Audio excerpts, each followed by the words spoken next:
Are we live? Ladies and gentlemen, are we live? There we go. Go. Welcome.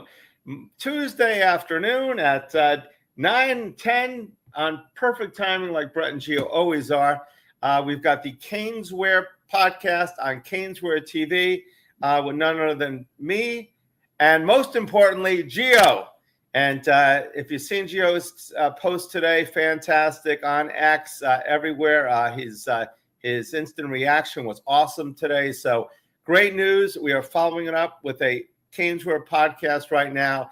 Remember, we are sponsored by CanesWear, the Spot Miami Fan Shop. We are looking forward to our amazing guests coming back on and giving their questions and comments. We are where we are because of you, and we thank you very much. And I could go on all day mumbling and bumbling, but without any further ado, let's hear it for the number one guy, Gio. How we doing, buddy? Doing great. It's like Christmas this time of the year. Football is back. Spring football in full motion. Day one. I know there's going to be plenty of overreactions by people. No pads yet, none of that, but still some initial things to take away from the first day. And Miami landed 2 commitments today, a 2-for-1 today. A local defensive lineman in Josh Johnson. He's about 6'5", over 270 pounds. And a very niche but very important position that Miami covered for this upcoming recruiting class. Sherrod Gordine from MacArthur High School right here in the backyard in Broward County, Florida. Specifically for that nickel spot, Miami was very thorough with that evaluation.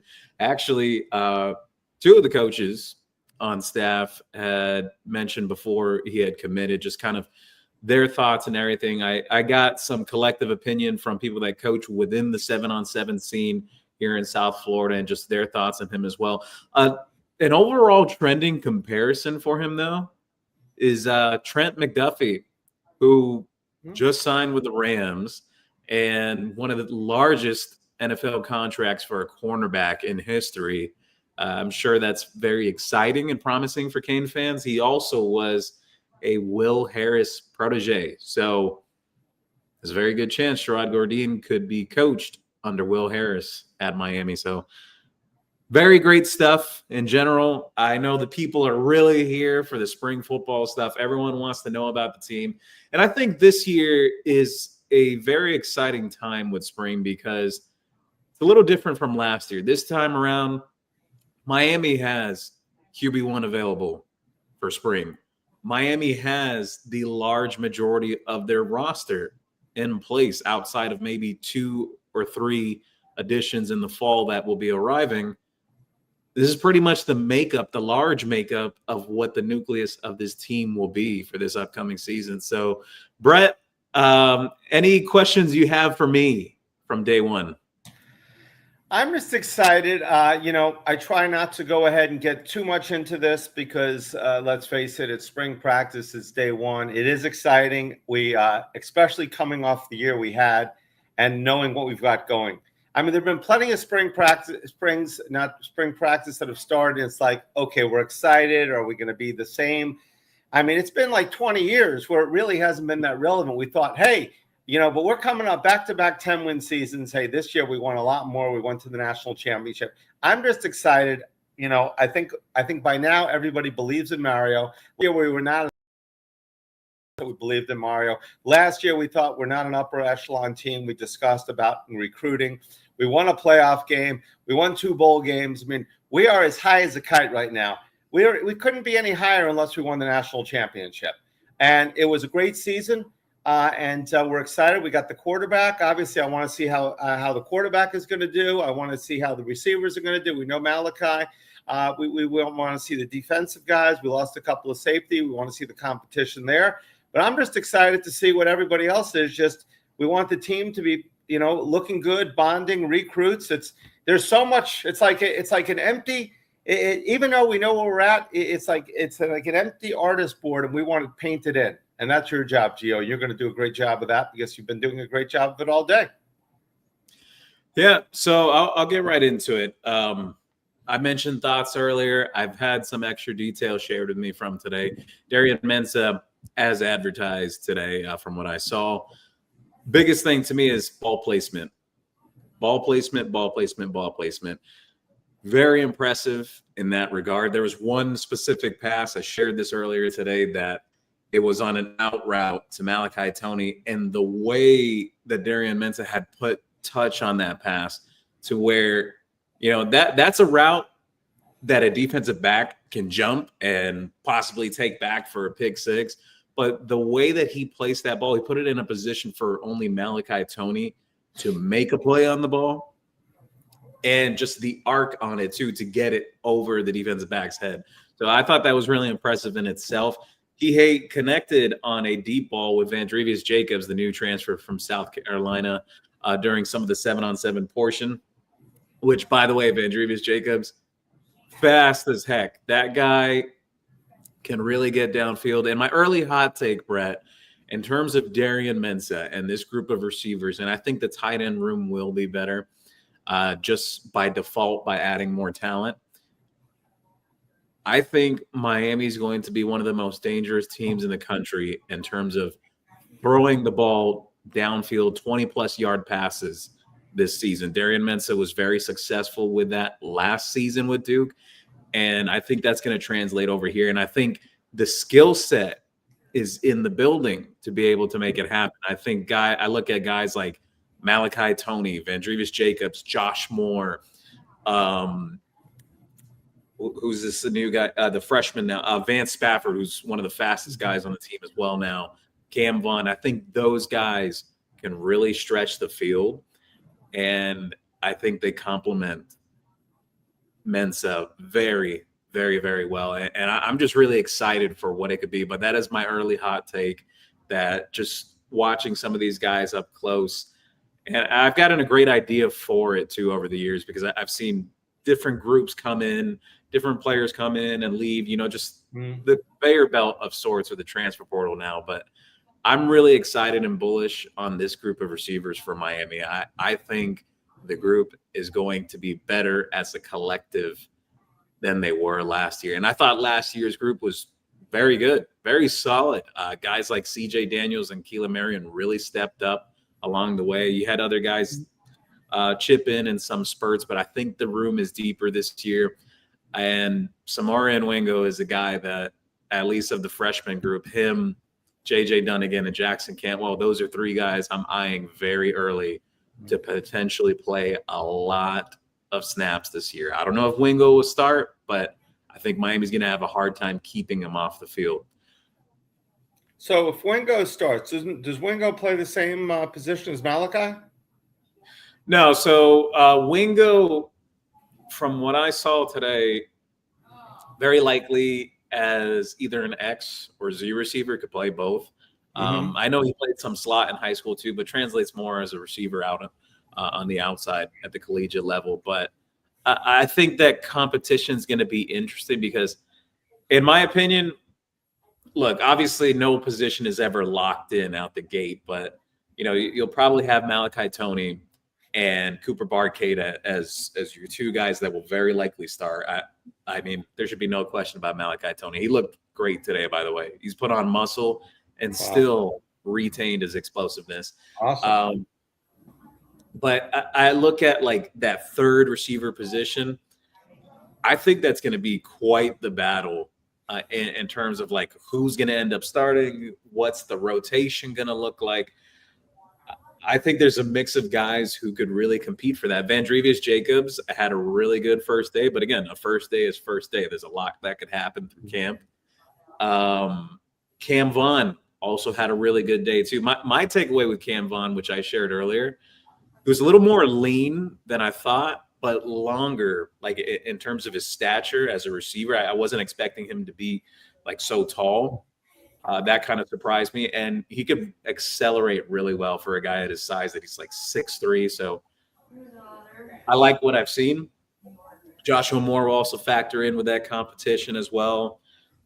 Vance Spafford, very likely slot, which will be right behind Malachi Tony, but he can certainly play. I'm sure he'll give Miami some sparks at some points this year. I think he could definitely factor in. But of the entire freshman group of receivers, Samari Wingo he's definitely a guy. I think he could play early, just don't know how much because of how deep that room is right now. But just overall, really excited and bullish about that group. And even Mylan Paris, the new 6'6" freshman receiver, he flashed a little bit today too during some Nice. one-on-one, some contested catch situations. He's a guy that can also get downfield as well. But I was encouraged by that because some of the things I heard leading into spring football was that maybe he was a little raw in terms of his technique, but the physical traits were there, and you could absolutely see it. He towers over everyone else in the room. And again, Joshua Moore, obviously the most impressive physique of that room, but Mylan Paris he's the tallest guy in the room. He's 6'6" as a wide receiver. What's 6'6". he weighing at? I know he's around the 200 range, but Okay. the other thing with him too is just like the way he tests athletically as well. He's like a legitimate 4'4" guy at that size. So he's going to be very tough going downfield when they throw the ball up to him. Yeah, I think with some refinement, he could become a real player at Miami. Absolutely. We can use a guy in the red zone for sure. And anyone going deep, you have that kind of target if he's got hands. I mean, Joshua Moore is what, 6'4"? Yeah, he's 6'4", 215, 220. So that is a great. And how big is Samari? Samari and Wingo's about 6'2", over 190. He's that big too. Wow. So, okay. So, yeah, I think to me, the biggest thing with Wingo is he has a great understanding already of how to use his body and position himself to like box out a defensive back to win on contested catches. He could play through contact, which I've seen this so many times with young receivers. Like they'll even get the slightest contact from a defensive back and they start flailing their arms everywhere. Usually you see younger receivers doing that. I think it's really impressive that he fights through contact. There was one specific rep today that he had against Brody Jennings that really stood out. To me, it was the most impressive catch of the day. So we've got the 4 running backs coming back, the 4 horsemen. We got the 4 receivers we just mentioned. Then we got Barcade, right? And then we've got so that's 5 receivers. I heard tight ends look good today, correct? We're only going to play with 1 ball this year. Oh, I think Miami's got a great situation on their hands. Obviously, you can't make everyone happy, but I think there's plenty of talent at different spots. In terms of the tight ends, Gavin Mueller, really excited about him. We'll see as the competition continues along this spring. The biggest thing that will come into play is how does he hold up when the pads come on, like in terms of like taking hits or just inline blocking in itself. I think Israel Briggs, the other true freshman that came in, I'm not sure he'll play a lot this year, but I see some intriguing things with him in terms of like an athletic standpoint. Very fluid compared to some of the other guys in the room. I would say almost like a pseudo receiver. Like his movement is very impressive. Obviously has to continue to put on more weight. He has put on size since he's arrived. Elijah Lofton made quite a few solid catches today already. I know some people are all over the place in terms of when it comes to Elijah Lofton, but I will say this. I think the biggest thing is how consistent he's been in practice, even since last year. You would hope that it does translate to the field this year. It seemed like early last year, he really couldn't get his footing. He had an injury early on as well.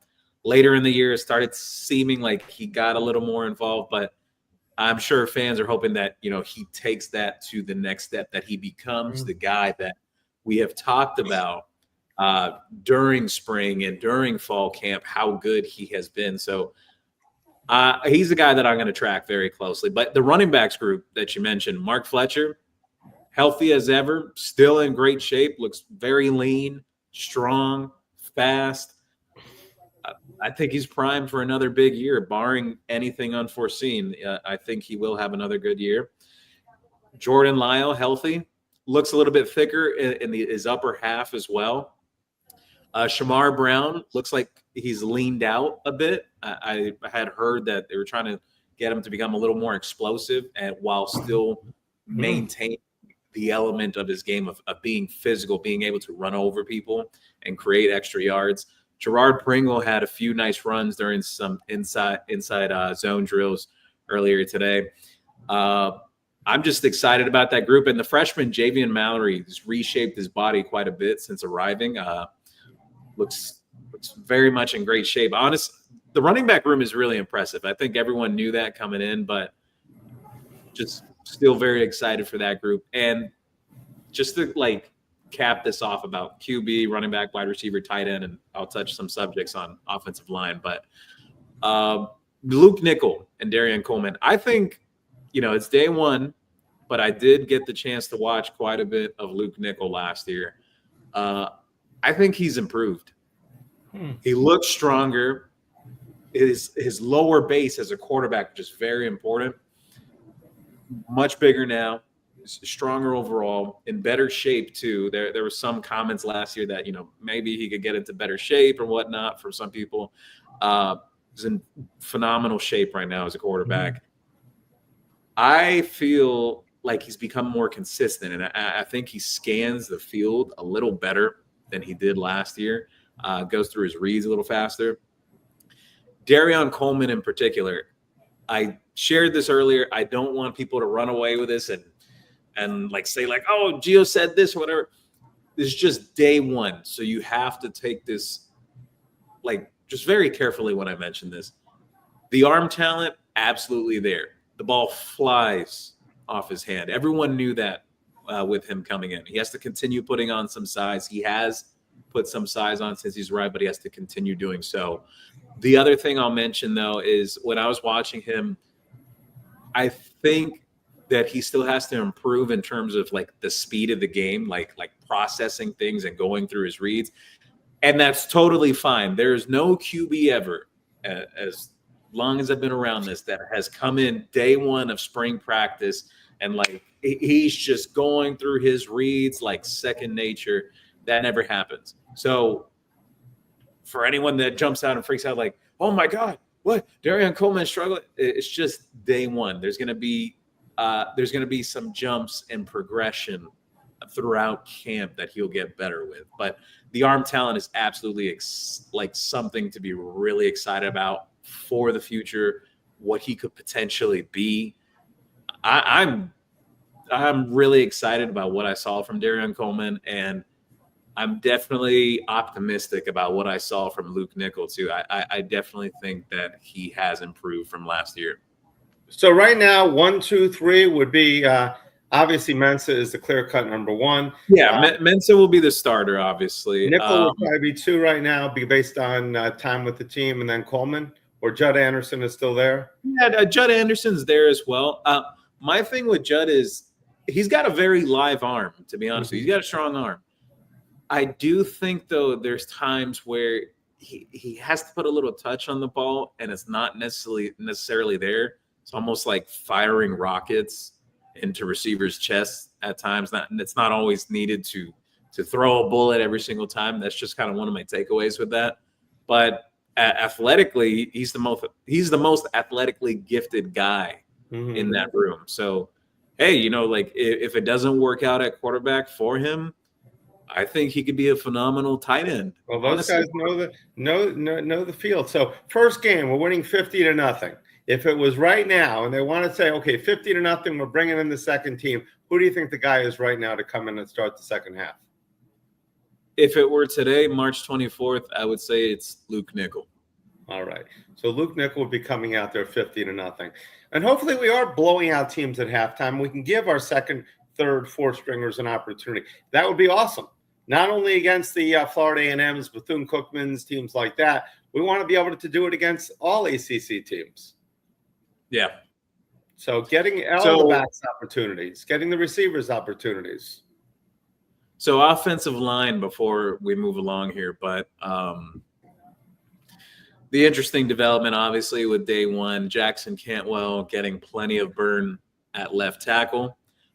He's been here since the playoff practices. He was able to take reps against guys like Akeem Mesdor and Ruben Bain.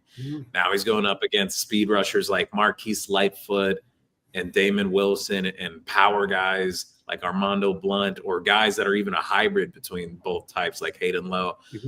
I think he's going to get phenomenal looks throughout the offseason to prepare him for what could come during the regular season. And honestly, I don't think there's many teams on Miami's regular season schedule that would give Cantwell that big of a challenge compared to what he's seeing on Green Tree. I think this is the type of stuff that fans should get excited about, that the practices are starting to become much more difficult than the games, which has always been the expectation in the past. So iron sharpens iron. I do think one of the biggest takeaways I'll say is he moves very well at his size. For a guy that's 6'7", 300 plus pounds, he moves very well. And I see why they're trying that first with him at left tackle opposed to some of the other guys. He can move for his size. So we believe right now, if the season started, he would be penciled in at left guard, a left tackle? As of right now, yes. We'll see as competition continues along, but left guard, Samson Okunlola, as expected. Ryan Rodriguez working there at center. I know SJ Alafaituli was getting some first-team reps as well from what I heard. Right guard, Max Buchanan. Max Buchanan is the guy that I've talked about plenty throughout this offseason. Even last year, he had put some guys down the depth chart who had been here longer than him. There's a lot of people really bullish about what Max Buchanan could be, and right tackle Matthew McCoy. Jaden Wilkerson is another guy, a younger offensive lineman who's been here for a year, has really put in a lot of time and work. I'm not sure how much he'll play. Maybe if Miami has, like another 6 or 7 offensive lineman packages again this year, which wouldn't surprise me, I think you'll see him play out there. He could definitely factor in. And anyone else that I want to highlight there, I mentioned SJ, Jamal Merriweather as well will factor in with that group. I just think Miami's in a really good place with the offensive line. And there's some encouraging stuff too that I've heard on guys like Joel Irvin and Ben Congdon early on. So they have some pieces within that group. And to me, I do think the best move is having Cantwell at left tackle. I do think they have the right idea right now. Obviously, you hope it continues to translate throughout spring practice and he continues to take more steps forward. Awesome. Remember to like and subscribe bless you, honey. Remember to like and subscribe the new CanesWear TV, the new CanesWear podcast channel. Lots of great things. We're going to be having, obviously, the CanesWear podcasts on there. We're going to have Gio's. He's going to be doing a lot of instant reactions like he did today. Who Wants to Smoke? Correct, is going to be part of the yes. part of the rotation. Correct, Gio? Do we have any news on that yet, or is it still pending? Oh, it's coming. It's going to be within the upcoming days. Me and Aman are coming back again to go on live. I know a lot of people have been asking and wondering. We got some things organized ahead of all of this, and I'm sure everyone's going to be really excited about that. It was very well viewed and well received show. So absolutely, we're excited to have on back, the family, the Who Wants Smoke, and that's going to be excited. A lot of good things. I'd like to get a spotter in here sometime, Gio, that they can go ahead and on the comments. Maybe people get points and things like that. A lot of things for our repeat, our repeat questions and things like that. We got a lot of regulars on the show. Also, remember, if you are make sure you're up. I'm sure everyone is for CanesWear Rewards. Go to the CanesWear.com website. Join the rewards. We're going to be doing for extra things. We're going to be giving extra points and things like that, which is going to be exciting. From if you're downloading the mobile app, if you buy something on the mobile app, if you go ahead and obviously we know everyone here is going to be subscribing to the website, to the new YouTube channel. So a lot of exciting things, and only at CanesWear TV, CanesWear Podcast, we're going to be giving gift cards and points and lots of fun things and contests, and got some ideas on some CanesWear Podcast shirts, some Who Wants Smoke shirts. So a lot of fun things coming up because we feel you guys are the family and we want to take care of you just like you take care of us. Absolutely. Make sure to subscribe at youtube.com/CanesWear. Also shop online at CanesWear.com.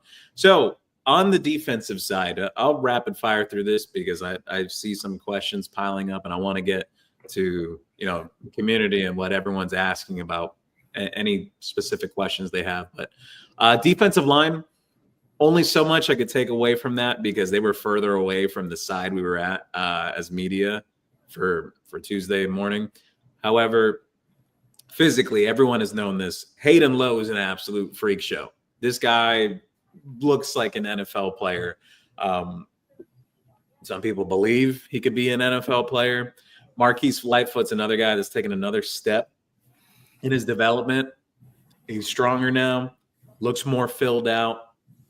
Excited to see what he can show this spring.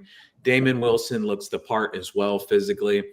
And one other guy in particular that I'm kind of impressed with his frame because I've heard that he's one of the stronger guys on the team and especially in the defensive end room. Ashari Charles, the true freshman, really impressive how well he's built at this stage. Just getting here a little over 2 months ago and the work that he's put in as well. But only so limited that we can take away from that. Not a lot of body of work yet for the defensive lineman. Kiana Davis, the transfer from Nebraska, I definitely think he's going to become a fan favorite.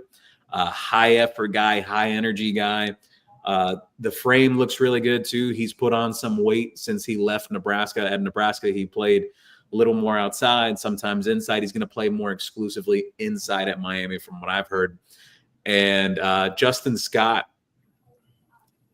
he looks great. He looks great from a physique standpoint. He's gotten bigger since last year. Everyone noticed even last year the jump that he had. Stronger now. The coaches do think that he's a guy that could really explode this year. He really came alive towards that back half of the season last year. A lot of splash plays from him. Give me a second while I connect this here. And we'll see what comes for him this year. But linebacker and then DBs, and then we're going to jump to questions here. But linebackers in general. Chase Smith, new number for him. Oh, wait, before we get to linebackers, actually, Mario shared earlier in the afternoon that Ahmad Moten will be sitting out this spring, just cleanup stuff. Want to remind people again, fans, that this is the prime time of the year that coaches prefer for players to have minor surgeries, minor things done, rather than waiting until fall camp, rather than waiting to see if things heal naturally. They like to get this cleanup work done. Perfect example of this, people forget this, but Francis Mauanoa was another one of those guys prior spring as well that he missed some time because he had done some cleanup work. Even his brother Francisco as well. So this is just a normal thing. This is not something to like be worried about, like, oh, when's he coming back? Whatever, he'll be back for fall camp. Linebackers, though. Chase Smith, new number, no longer in the 41. He's switched to 9. He actually had a really nice rep in 7-on-7 in terms of coverage as well. I think that's something he's always excelled at as long as been covering Miami, that he's always done really well in terms of those drills. Cam Pruitt, more filled out now. Kamal Bonner, out of anyone in that room, I think I see as the biggest transformation. In phenomenal shape now compared to last year. Had some injuries right before the season and during the season as well that kind of held him back from making the impact that some people felt he could have done and how some of the coaches feel about him. He's going to be an interesting one to watch this spring. Someone who impressed me from an athletic standpoint, Jordan Campbell, the true freshman. I thought he looked pretty impressive in terms of the drills that he had done out there and when he was on 7-on-7.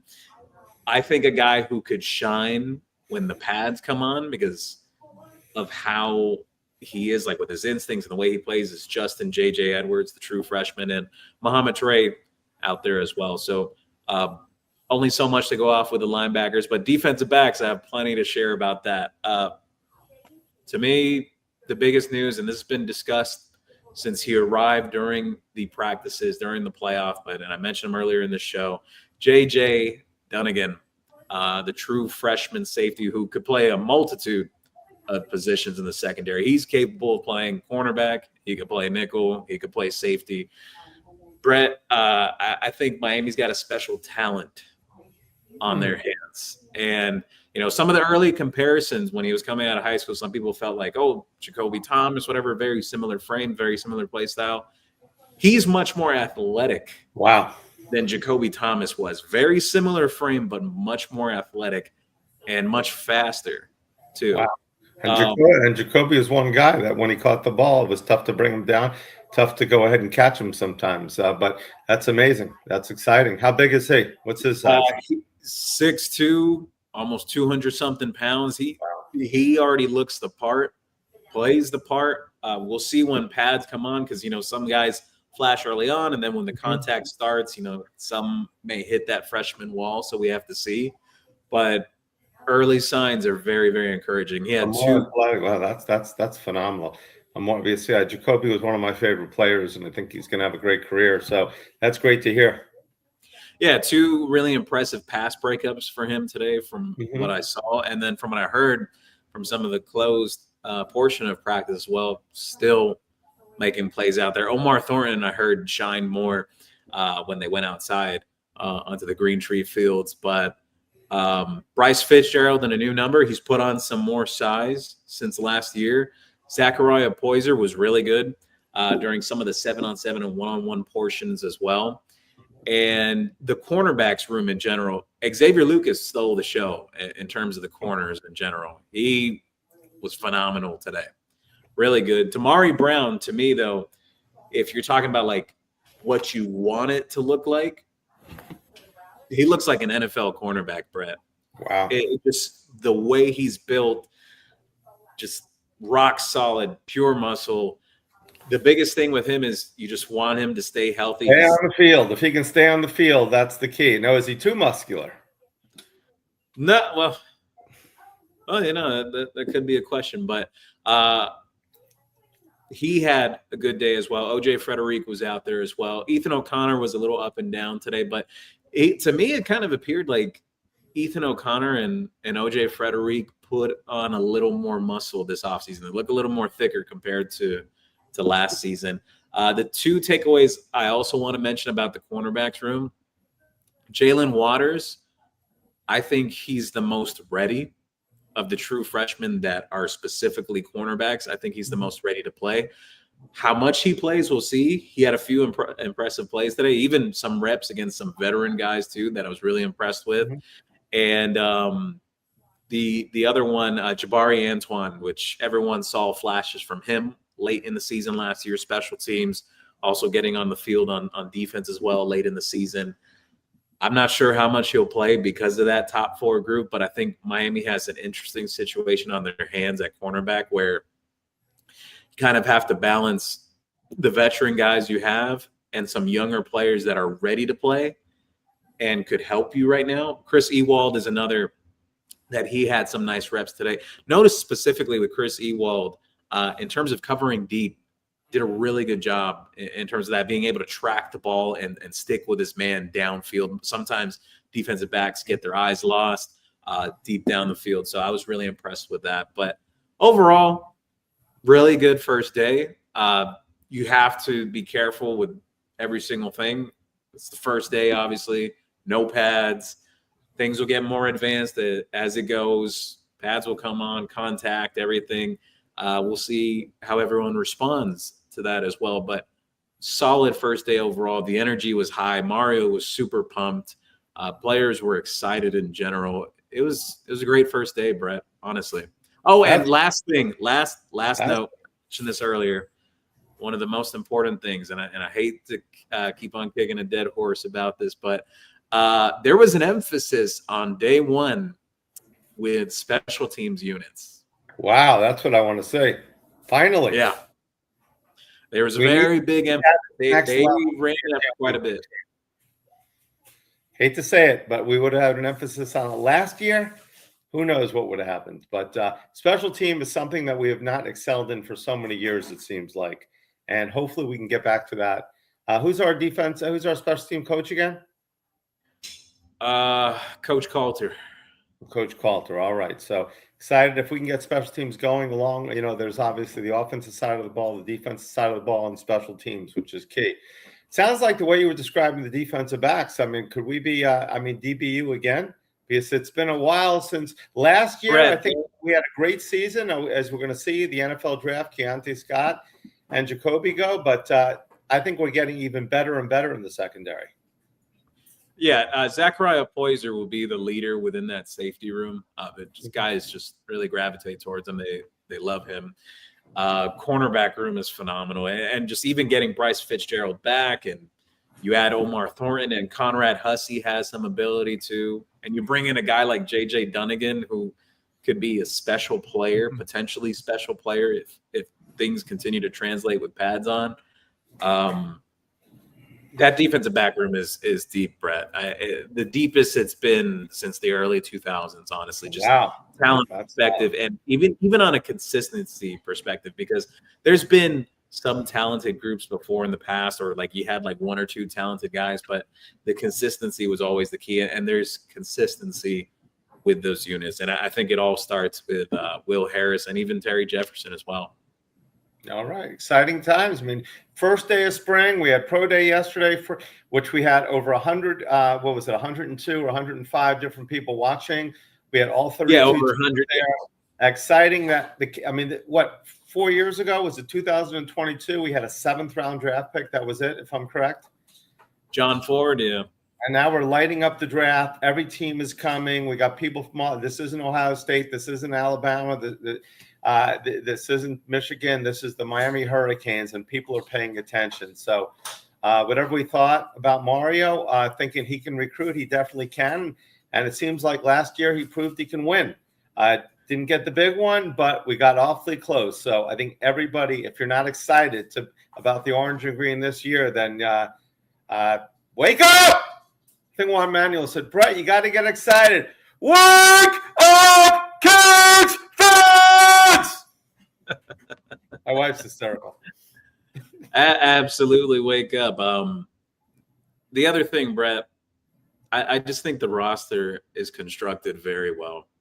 Just from top to bottom, how deep the receiver room is, the defensive backs, the running backs room. I like the place where they're at with the quarterback room right now too. Yeah. I think there's definitely something to work with there and what they're continuing to build. The offensive line, I know fans will have concerns because they're like, how do we replace Francis and Inez Cooper and this guy and Brockermeyer? I think the offensive line is going to be fine. And I think mostly some of the things that'll be contributed to that is Miami's still very deep on the defensive line. I think the defensive tackle room is going to be better, even better than they were last year. I think they're deeper with more veteran experience as well. Defensive end, we'll see. I think from a pass rushing standpoint, I think they'll be fine. We'll have to see how they play against the run. I think key guys I'm looking at is like Armando Blunt and Hayden Lowe in those type of situations. And linebacker, most of the room returns. You add more, and you have a guy like Kamal Bonner healthy now. Oh, one last guy from the linebacker room I came away impressed with, Kellen Wiley. Kellen Wiley, man, just from an athletic standpoint and how it looks, 6'3", 240, can really move. I just hope that he's taking the next step in terms of his development, like just applying it to the field, being able to read and understand what opposing offense is doing. I think if he could do that, he could really hit the ground running. I'm excited for the potential at linebacker aside from Mohamed Toure. I think that group could improve. Defensive back is still going to be great, though, and which is crazy to say because you lose a guy like Keontae Scott and Jacoby Thomas. You'd expect big drop-offs, but I don't think a big drop-off is going to happen. I think those groups, I think that group specifically is they're going to steady the seas and they're going to continue going. Great news. We are ecstatic, and that was only the first day of spring. And spring practice is going to go on for how long? So it's 15 practices in total. So number one is down. There's 14 more. That absolute last one of the 14 remaining is the spring game. So you have 13 leading up into the spring game on April 18th. In terms of the venue, I know everyone's been asking this. I've heard that it's going to be hosted on campus again at Cobb Stadium. Don't hold me to that, but that's what I've heard, that the coaches prefer it that way. They like the intimate setting, and I agree with them. I think it's a perfect setting. I know some of the fans don't enjoy it because access to it is a little more limited and getting tickets to it and whatnot, but it is a prime recruiting event for the coaches and just these players and their families and everything. It's a really great setting what they have. It's a lot easier to be on campus. If anything, because there's no spring transfer portal window this year, Brett, I say they should broadcast it, put it on the ACC network. Absolutely. I mean, we won't have the 80,000 fans like some of these teams, but that's all right. Miami has never been that type of team. We've never drawn the big crowds except for in the big games, and that's the way it was when we played in the Orange Bowl. That's the way it's always been. So we're doing just fine. So you're right. So no matter what happens, just want to see the competition, just want to see the energy. And once that game is April 18th, we're looking at what, May, June, July, about 3 more months till fall practice. Well, I think what will make that time go by quicker for the fans is the good thing about when spring ends, you're going to be jumping right into official visit season a few weeks right after. So there's going to be no shortage of like things happen around the program, buzz, the off-season workouts that the players will be having around that time and the work they'll be doing individually. There's going to be more consistent basis of things coming in during that time period, opposed to I know some people have discussed this, even on my private boards, people were saying that they're like, man, things are dead. And I said, yeah, this is the slowest time of the year. But now that drought is over. Spring football is here, and there's going to be so much to talk about. I mean, there's so much. Then we got the draft, the NFL draft, with several Canes will be involved in that. So could be a record amount we've had in a while. So, well, great news. Remember to smash the like button. Go ahead and please subscribe to the CanesWear channel. Lots of good things, and we are very excited to be here. Gio, anything else before we get to some questions and comments? No, that's about it. I'll be back out at practice Thursday. We'll have some more after that, and just continuing with coverage for spring football. So without further ado, let's get to some questions here. Rev Kramer said earlier, I'll be back soon. Oh, yeah, he's watching the show. Let's see here. Juan Manuel, thank you for always stopping by. He said, hey, y'all, Canes football is back. Beware of true freshmen stealing spots. J.J. Dunnigan, Samari Wingo coming for spots. Both very impressive, and both guys to watch very closely going forward. He said, hey, Gio and Brett, are you excited?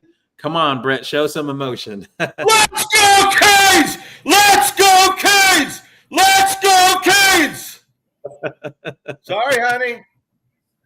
I know I'm screaming. One Manuel asked me to show some emotion, honey.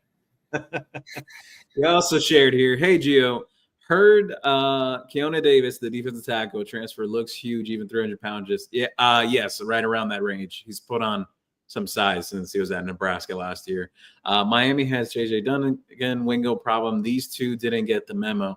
Freshmen don't dare be this good. Tony and Fitzgerald started a monster. Yeah. Like I said, I think guys like Cantwell, Wingo, and Dunnigan could really factor in this year. And even potentially Gavin Mueller, too. Jacoby Graggs, thank you for always stopping by. He said, go Canes, smash that like button. Yes, like, share, and subscribe to the channel. We have to build this up. It's a brand new channel. Juan Manuel, Cuban time. Yes, we were a little bit later today. Sorry about that. Shaboy Kane, go Canes. Yes, go Canes. Go Canes, baby. Howard Stern, Gio is the Adam Schefter of Miami Hurricanes football. Absolutely. I love that Howard Stern. Howard Stern is the Howard Stern of our show. All right. Gio, how did these players look size-wise? Lightfoot, Keona Davis, Armando Blunt, Fitzgerald, J.J. Dunnigan, Israel Briggs. What is up with McCoy, right tackle, McCann? How does Miami rotate wide receiver and running back? Okay, so how those players looked size-wise. I believe I mentioned all those guys aside from Armando Blunt earlier. But Lightfoot, he's bigger now. He's put on more muscle and size. Keona Davis is a little bit bigger than he was last year in Nebraska. He's going to play a little more on the interior at Miami. I think Miami fans are really going to like him in terms of his energy and the motor he plays with. High energy guy. He was very much like that today as well. Armando Blunt, always been just a really big guy, just big, strong guy. kind of looked the same as like what I recall from last year, but I'll get a better look on the next practice. I'm going to focus more on the trenches on day 2. Bryce Fitzgerald, he's bigger. JJ Dunnigan, really impressive for a guy that just got here. He's 6'2". If he's not 200 pounds, he's pretty close to it now. He's built very, very well. He looks like a veteran guy already from a physique standpoint, and he's playing like it right now. I just hope that continues when the pads come on.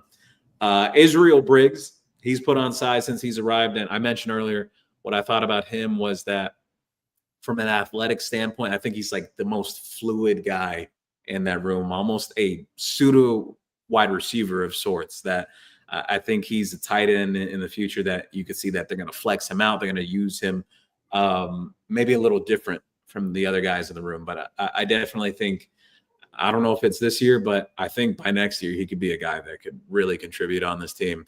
And then you mentioned what is up with McCoy at right tackle and Cantwell. Yeah, so McCoy starting out at right tackle, Cantwell at left tackle. I think it's the correct move just based on like the footwork of those two guys. I think McCoy is more natural at right tackle rather than being on the blind spot. The other thing here, let's see, he said, how does Miami rotate wide receiver and running back? That's going to be the $1 million question. I don't even know that right now. You expect Mark Fletcher to be the guy at running back coming off the season he had. I think maybe they'll lean more on a committee style early on to keep him fresh for a long run. I think you'd expect that. I'm just specifically watching a guy like Jordan Lyle very closely this spring. I know some people have soured on him. You know, he had the injury last year and everything. I think he's the forgotten man in that room. And I think as long as he stays healthy, he's a guy that could really have a resurgence this year. It looks the part physically as well. He's built very well. He's put on significant muscle since his first year at Miami. And as long as he's healthy, I think a bounce back season could be in store. I think people forget some of the guys who've had some sophomore slumps in the past. You know, it's even guys that are about to go to the NFL right now. They had sophomore slumps here, whether it was an injury or just their play wasn't up to par, whatever the case. So wide receiver, though, how that rotation could go, who knows at this point? It's a deep group. I think there's going to be a lot of competition. I think it's fair to expect that, you know, Tony and Barcade as two very strong possibilities as mainstays, but the rest is going to be all open to competition. Even a guy I forgot to mention, Dalen Upshaw really had a pep in his step today. He's got a new number 2, wearing 7. It was leading a lot of the receiver drills early on today as well. So we'll see. Just a ton of competition there. I don't want to start pegging like players to specific spots saying like this guy will be 3rd, 4th, 5th or whatever. I am really bullish on what Joshua Moore could be this year. I think he's a guy that could really elevate, but you got to let competition sort itself out. I think there's going to be plenty there. Dolphin Derek. Hey, thank you for stopping by, Derek, as always. He said, go Canes. Go Canes, baby. Dolphin Derek going to the draft this year to root on all the Hurricanes to get drafted. Absolutely. Juan Manuel. It's a scary thing, but Miami may be the deepest and most talented team in the country. I'm more concerned with coaching and injuries than talent. Jacoby Greggs. Hell yeah, I'm with Gio. This is the best group we have ever had. Yeah, I do think. All right, here's my take on this. I think the floor could be lower for this team than last year, Brett, but I think the ceiling is higher. I think there's more talent. It's just more so the perspective of can it all gel well together? And like, can some of these young guys contribute similar to like Malachi Toney or Bryce Fitzgerald last year, or like even a Gerard Pringle? I do think Miami has some freshmen like that. They can do it, but we just got to see it all come together. So I sit on the side of, I think the floor could be slightly lower, but I think the ceiling could be higher. Well, the floor definitely can be slightly lower just based on how our results from last year and where we got and everything like that. I mean, this team will be judged against last year's teams in most importantly, where they finish. Not only the record, obviously the ACC title would be nice this year, but obviously when teams go to a championship in year one of something. They want to be there in the second year. And really, it wasn't the first year, the second or third year, whatever we're counting for Mario. We want to get to the champ. I think most fans want to get to the championship and win it this year. And a lot of teams in history that have lost the championship have come back and won the championship. So it's definitely a possibility, but it's a gauntlet, the playoffs. Anything can happen. We upset most teams this year. So people are going to be shooting for us next year. Absolutely. And Jacoby Graggs, again, it's going to be so exciting seeing these new guys get snaps on the field. Very excited for spring this year. Excited. Mr. Hey, thank you for stopping by again. He said, can Benny Blades and Brian Blades make this team? If not, that's a shame. I think they could make this team easy. I think so too. That would be a pretty good. If we got a team that those guys can't, that'd be quite talented team. The other thing I'll share, Mr. Hey, I saw your guy Zion Vilma out there today. He was visiting Miami. Yes, and Mr. Hey asked me earlier, when can we have Zion on? If we can have him on, maybe he's ready. Actually, last show, Zion's dad was the one that asked about Zion. I heard. Oh, really? If we can get, if we can make some time, I'm supposed to ask you. Maybe Thursday, maybe soon. We'll figure it out when we. Yeah, we can figure out the time. Like that. He would love to be on the show. Absolutely. Juan Manuel, Mensa will scare me a little versus Notre Dame, good and bad. Mensa will get a 60-yarder or more touchdown versus Notre Dame, but I think Notre Dame's Tay Johnson or Leonard Moore could pick 6 Mensa. Yeah, I mean, I'm not necessarily worried about that right now because that's so far away in middle of November. But I think anybody can be pick 6. True. But obviously, Cam Ward had a pick 6 against him, if you recall, and anything can happen. But I wouldn't. If that's the biggest concern you have right now, Juan Manuel, you are sleeping well, my friend. Yep. Jacoby Graggs said Cam Vaughn for that number 3 receiver. I don't know. I mean, he had a really good day, but Vandrevius Jacobs did too. I think a lot of fans are going to love Vandrevius Jacobs just for the ability he has to get downfield. Brett, this guy can fly. He can get downfield in a hurry. So we are loaded at the wide receiver position. Yeah, it's going to be interesting to see how that all figures out. I can't even make up a depth chart on that right now, to be honest. Aside from like who I think the top 2 guys could be, but they're definitely deeper than they were last year. There's more. The floor is higher and the ceiling is higher too, in my opinion. Mr. Hey, Serenity now. Insanity later, Mr. Hey. Kevin Andino, how did Cooper look? Cooper. Great question. Cooper Barkade. That is a great question. So there's been some discourse on Cooper Barkade, at least from some fans over the past couple of weeks. Some fans questioning like, oh, his athleticism or how fast he is and everything. He's plenty fast enough. He's not the fastest guy in the room, but he's plenty fast enough. He's a very smart kid in general, very football smart too. The other thing I'll share as well, he's built really well. Brett, I'd say he's about 6'1", 6'2", pushing 195, 200 pounds. He's very solidly built, strong hands, understands how to use leverage as a receiver to create situations for himself to get open, to break away from a receiver at the point of a catch as well. So to me, yeah, he may not be the most flashy guy for fans, but I take substance over flash any day at receiver. Receiver is a technician type of position. You have to put in time and work and the craft, and he does all of that. So for the people saying like, oh, he doesn't look overly explosive or whatever, that was never his game to begin with. Guys, there's guys, that just know how to get open. They want to get open. You know who I compare him to, actually, Brett? You know who he reminds me of? Do you remember Eric Decker, who played for Minnesota in college, and then he played for the Broncos?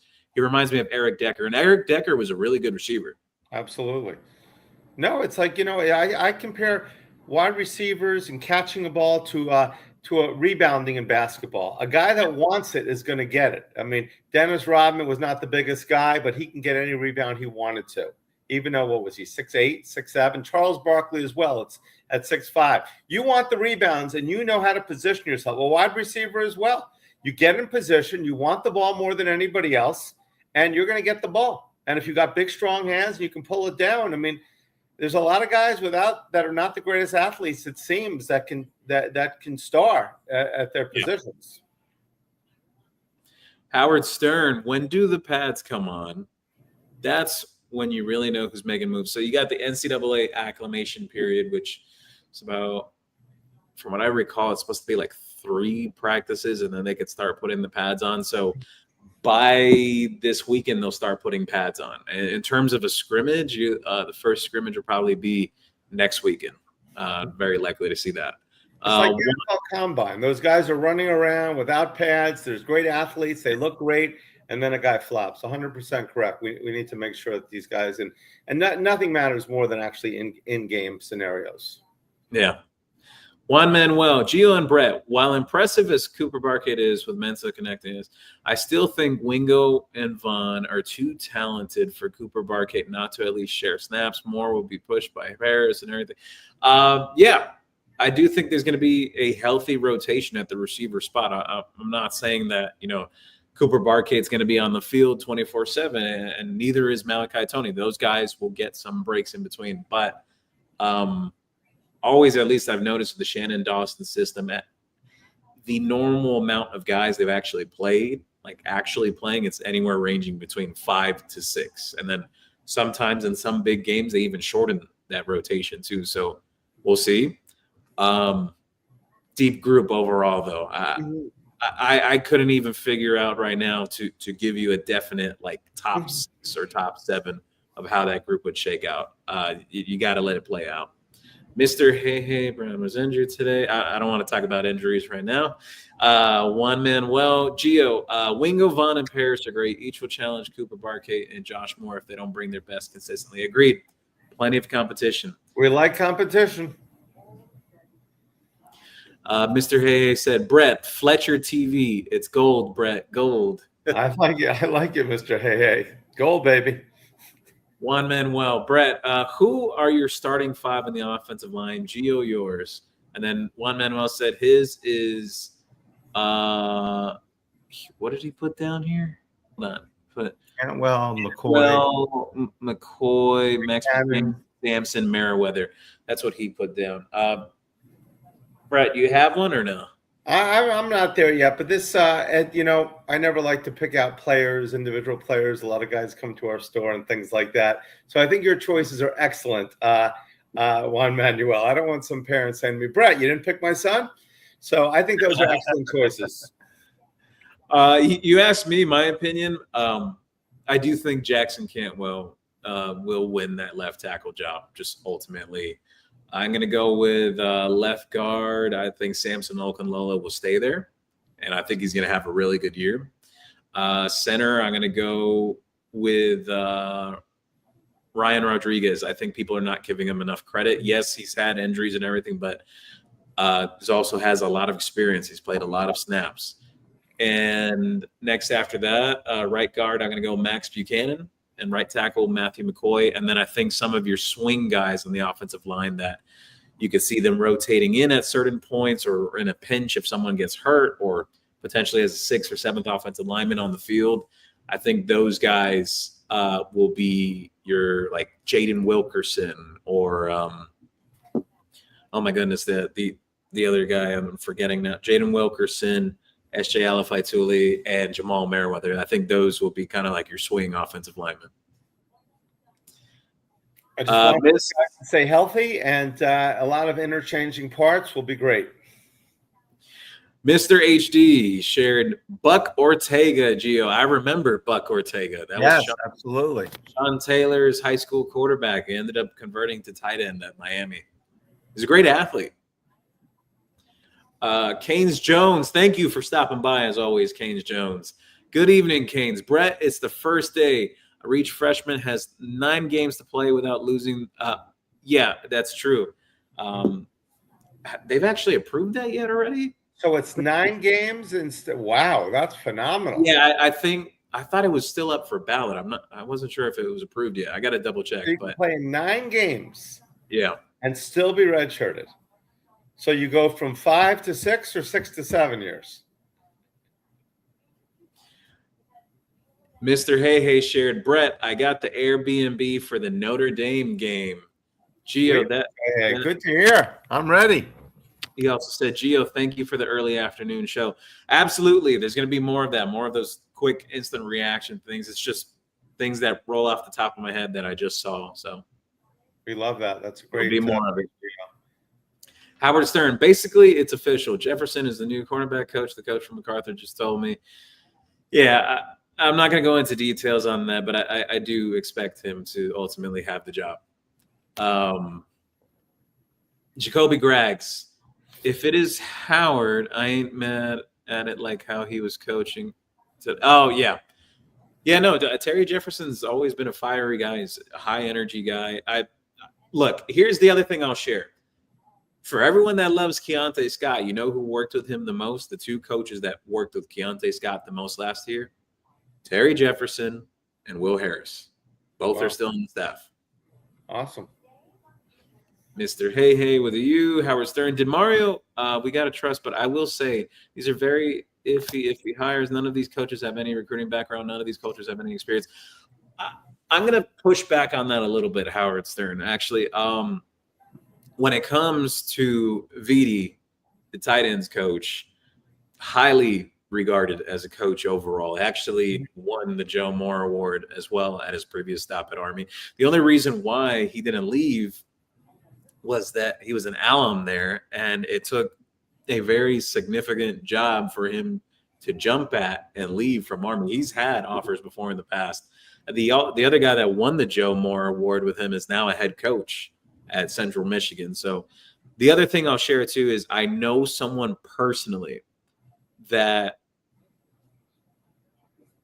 had a recruitment with Army specifically and had interaction with the new tight ends coach and said that he can absolutely recruit. And I've also seen jokes from fans too that, you know, if you've been in the Army or whatever, hopefully you know how to be a recruiter too. Exactly. I mean, there's leading men into battle and there's leading men into battle. Yeah. Guy obviously has done it all. He's coached at Army. He's been at Army. He's been in the Army. I mean, you can't you can't have much more. I'm excited about him because I think he's going to be a disciplinarian too. And listen, we need as much of that as we can get. Well, that and just overall, I think the tight ends have to block better than they did last year. Correct. And if he could lead to less penalties or something on this team that people, you know, he's obviously a natural leader. It takes Absolutely. just one guy, one play, 1 year. Here's the other thing, Brett, that fans are overlooking, but I know this from a football standpoint and talking to people that have been around the game. A lot of times the tight ends, they take cross training from the receivers coach, and then the tight end coach is more so in line with like teaching them the blocking concepts and what they need to do where they're at. So for the people like, oh, well, you know, he's never been technically a tight ends coach. Believe me, it goes kind of hand in hand. And mind you, I just want to share this again. Mario Cristobal was also a tight end coach at one point as well. People forget that. And listen, he's an offensive line coach, correct? That's what he's always been? VD, yeah. Yeah, so it doesn't hurt since that is the cornerstone of this team. Is the offensive line. And what more to gab on an offensive line than saying, hey, I'm going to have multiple guys that can help me. That's awesome. We should be able to get every offensive line possible as long as the money is right. Oh, absolutely. And just even from, hold on a second. There we go. The light head went out and flickered. Just even from the perspective of like development, that's a huge selling point for these kids with Miami as well. Mm-hmm. Just if you're an offensive lineman, just Mario Cristobal and his background and what they've done so far, the body of work since arriving here, and what should even be counted more about what they did at Oregon too. You know, correct. I've heard through the grapevine that Oregon has tried to take some of the credit for the guys that Mario and Coach Mirabal developed there. Now, if you can imagine if our tight ends are blocking as well, you know, if they have better technique and everything like that, it's I'm excited as can be to have him on the staff. Absolutely. Let's see here. Howard Stern, linebacker play is going to be the key to the defense. I agree. absolutely agree. That is the glue that has to come together to bring everything. And it seems like that has been a position of not strength on our defense for a while. It'd be great to get back to where we were the old days with the Bermuda Triangle and so many others that were so amazing where we were LBU. Yep. Absolutely. I do think there's been a desire from fans, even internally with the coaches, that wanting to take that linebacker group to the next level, to getting it back to the standard. I agree with this comment from Howard Stern. There's always players that shine in shorts and doesn't translate when the pads are on. Let's not forget about that. He's absolutely right, and that's why we continue to tell people, don't get overworked. It's just the first day. There's a lot that can happen. There's a lot that can change. There's plenty that can change once the pads come on. So just I love it. Like I say, in the combines, they forget about whatever a guy did in his whole college career. Let's look at him in shorts and running and how good of an athlete he is. We're just going to forget about the guy, and let's say he played 3 or 4 years. That doesn't matter. It's all about how he's running around, in his shorts. Makes no sense whatsoever. Howard Stern asks here, Gio, which underclassmen do you see that could leave early for the NFL draft right now? I never want a guy to leave unless they're absolutely prepared to. But on the development path that they are on, and as long as it translates to the field this year, Marquise Lightfoot, I've said this on the last show, actually. Marquise Lightfoot and Justin Scott are two guys I'm watching in particular that I think could make that jump if they do what I think they can do on the field and what people think they can do. They're both juniors this year? Yes, they're both going to be juniors. Okay. Let's see here. And, well, if you consider Damari Brown or a guy like Xavier Lucas Xavier Lucas, no, he's an upperclassman now. Hold on. Underclassman.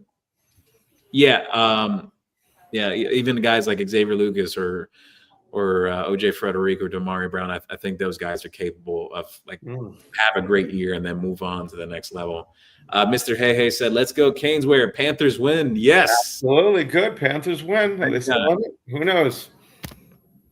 Let's see here. Canes Jones. Where there's been a need every year, Mario has tried and improved those holes. So special teams and tight end coaching was the need this offseason. Absolutely, Canes Jones, right on the money.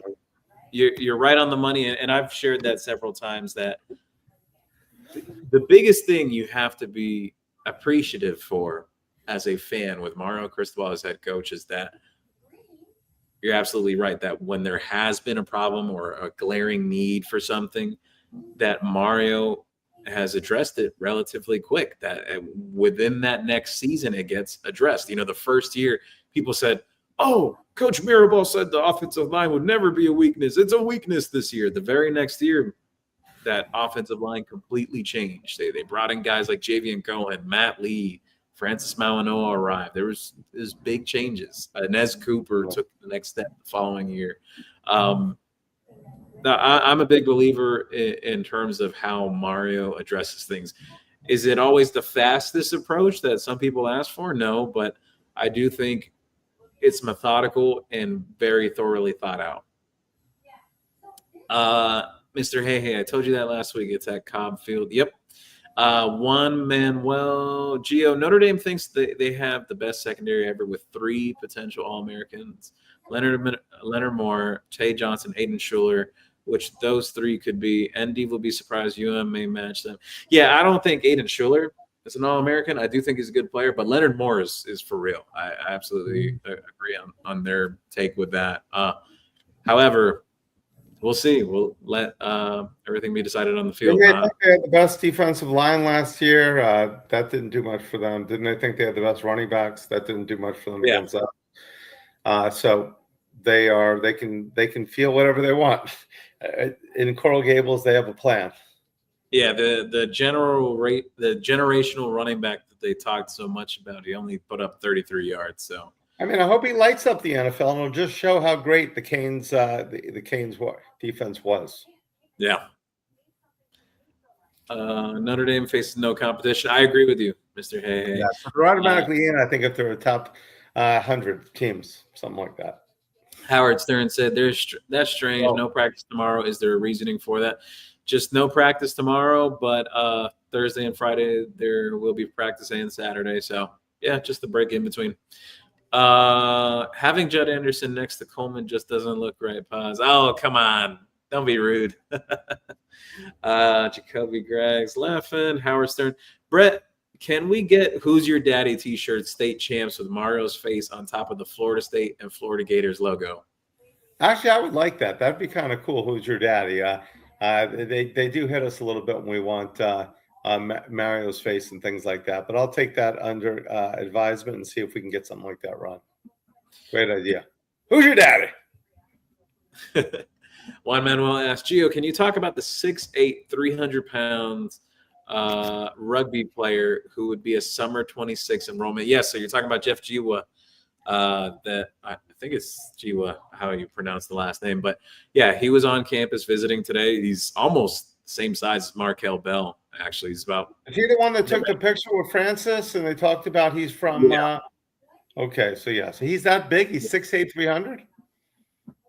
So the official measurement today was 6'7.5", but still at roughly 6'8". He's a big guy.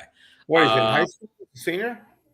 He's basically like 20 years old right now, but he would be a true freshman and he could enroll this summer.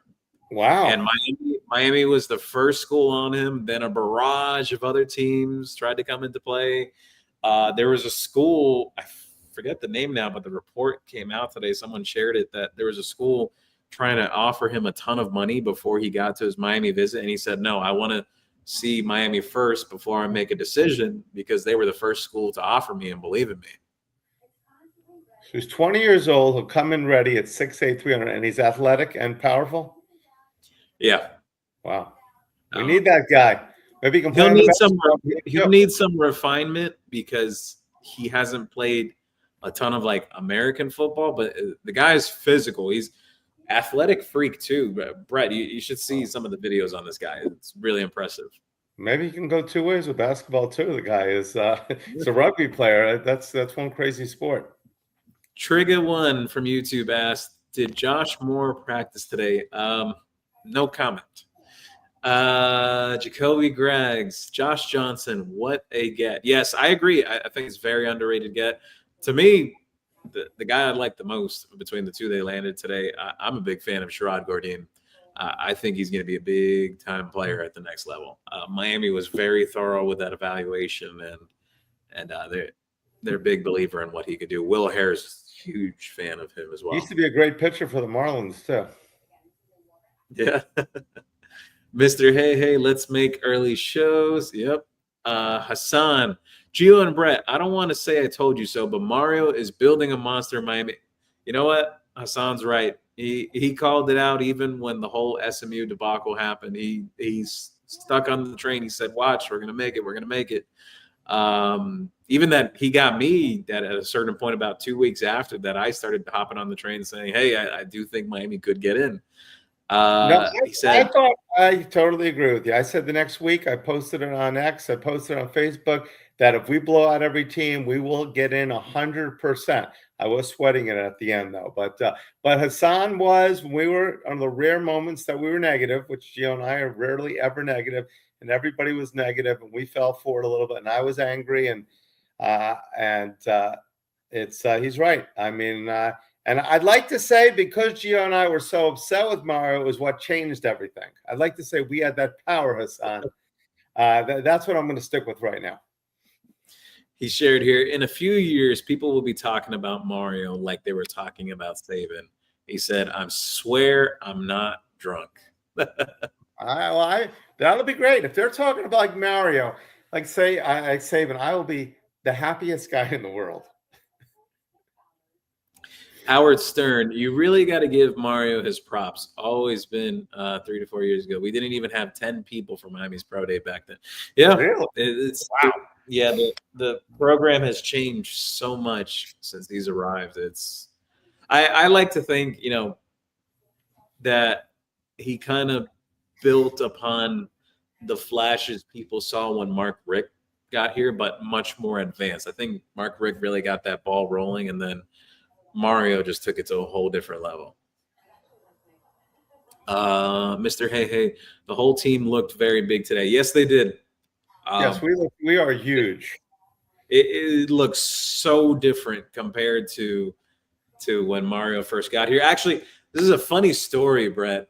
I remember hearing about this through a few boosters that when Mario first got here, one of the first things he said to some people in the building, he said, "Man, but where are the big guys at? Where are the big uglies at? Like, we need strong people, large human beings." That's one of Mario's favorite sayings, large human beings. He had said that. Former players had said, Mario says, until he gets the big players, he's not going to be able to do what he needs to do. And he was right, and he's getting them now.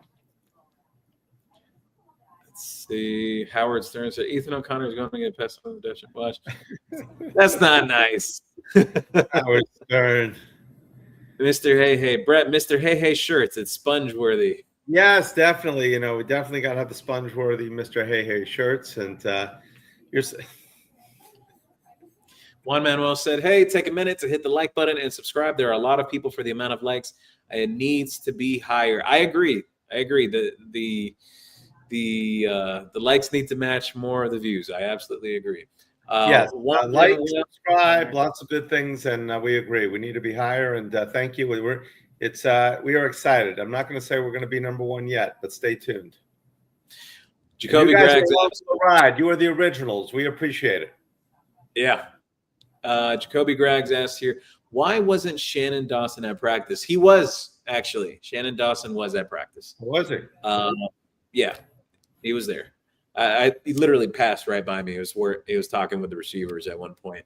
Howard Stern, Gio, does McCoy look like he's in better shape, especially now that he's playing right tackle? He was way too overweight last year. He looks a little more svelte. He's trimmed down a little bit. Juan Manuel, who would Mylan Paris compare it to? He is unique with his frame. I'm not sure who to compare him to, but I mean, Carmichael? The frame is a little similar to like the type of frame Lawrence Cager had, in my opinion. I think maybe Mylan Paris is a little bit thicker arriving at Miami, but he's faster. He's faster than what Lawrence Cager was. Though. Cager 6'6"? Yeah. Oh, I thought it was like, okay, wow. Jacoby Gregg said, well, doing the media portion, I didn't see. Yeah, that's because there was only today. It was just Mario and certain players at the media portion. Not all coaches were there. Hoplite, what's up, Canes fans? Smash that like button. Welcome to the U, Josh Johnson. Thank you for stopping by, Hoplite. I see more people stopping by from like the previous channel and everything. So continue subscribing. We got to get that number up and continue getting the views up. This is brand new. Follow us. We're excited. This is going to be great stuff. Howard Stern, Nevers Shapiro has just been hired as an NIL advisor to Mario. Florida State Pro Days this Friday. I heard Popeye's Chicken is taking their whole staff to see their future employees. Yeah, you know what? I was talking about it with a few Canes fans in a group chat that I'm in, big group chat that we're in.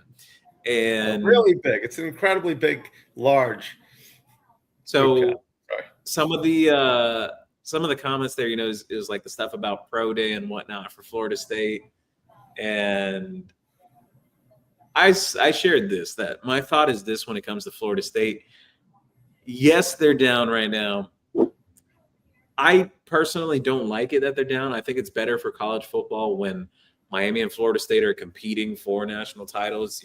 Obviously everyone loves it. We all love it as Miami fans that Miami's competing for national titles now, but I think it's better for the landscape as a whole when both are good and when the rivalry is like really strong and at its peak for the sport. However, my other thing though, I'm never going to say never that they could bounce back, but I don't think it's going to happen anytime soon. I think it's going to take some time. I think, Brett, I'll tell you this, I think they are in the position where Miami was some years ago, but even worse. And it's going to take some time for them to claw back. Well, they don't have a lot of money. They're stuck in a contract with a coach that people don't want to play for. I mean, if he has a good year, he can turn around. But if they have a bad year and they keep him again, I mean, the fans of the U, the Gators, UCF, USF are going to be ecstatic. Yeah.